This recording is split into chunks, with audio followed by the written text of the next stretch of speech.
bërë vazhdimisht për gjatë këtyre muajve, për shumë çka ka ndodhur. Në fakt ka pasur një reagim të Agjencisë Ndërkombëtare për Energjinë Bërthamore, e cila, kujtojmë gjithashtu, një ditë më parë, unë lexova pak më herët, ka miratuar një rezolut duke pranuar që për herë të parë nga viti 2005 se Irani nuk po zbaton asnjë pikë të marrëveshjeve, pra po shkel marrëveshjet e bëra deri tani dhe legjislacionin sigurisht ndërkombëtar në këtë kuadër me pasurimin e vet bërthamor, por sot ose pak minuta më parë ka pasur një reagim kjo agjencia ambasador, duke thënë se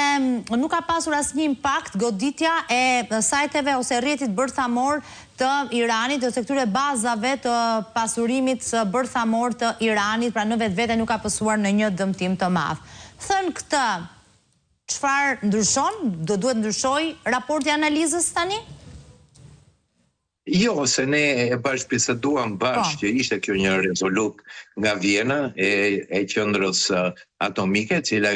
arriti të realizojë një rezolut me 19 vota pro, vetëm vende të fuqishme të cilat mbajnë një politikë prioritare me Iranin, duke ndarë interesat e tyre ekonomike dhe furnizimin me naftë që bëjnë nga ky vend,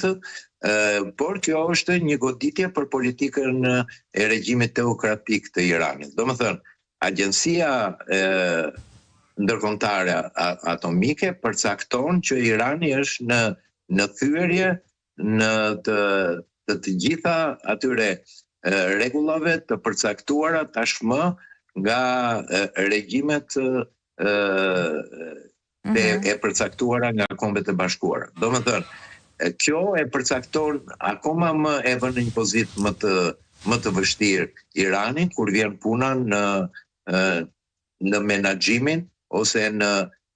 ecurinë e këtij konflikti. Prandaj unë mendoj që duke u kthyer prap që edhe kjo gjë, edhe kjo rezolut, edhe ky qendrim do të jetë një shtyrje për Iranin për të ulur në tryezën e bisedimeve. Pra, si konkluzion Armela për gjitha këtë, duket që është një tentativë tashmë për një fuqi relativisht të mesme, ndoshta edhe të fuqishme si Irani, për ta detyruar atë me të gjitha mjetet, duke edhe e provokuar edhe me sulme të tilla, për të cilat i bëhen të ditur, ashtu siç e tha edhe Netanyahu, që ne do të vazhdojmë derisa të arrijmë qëllimin ton për arsye se ndihemi të kërcënuar, por rezultati që nuk përkrahet nga Shtetet Bashkuara të Amerikës dhe atë që thatë ju së fundi, që nuk janë goditur kryesisht ato qendra e përpunimit të uranit, ajo dihet që është brenda një mali të madh. Prandaj e thash, nuk ka mundësi ushtarake Irani, ai